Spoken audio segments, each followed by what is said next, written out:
So, magtutoothbrush Quincy ngayon. Tignan nyo kung gaano siya kapili pag nagtutoothbrush.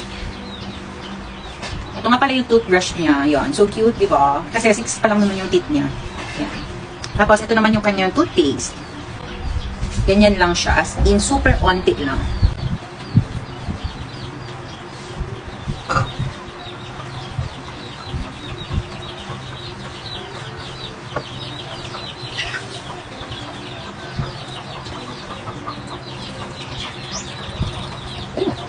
Di ba ang bait? Ayan, nag-feel ako ulit.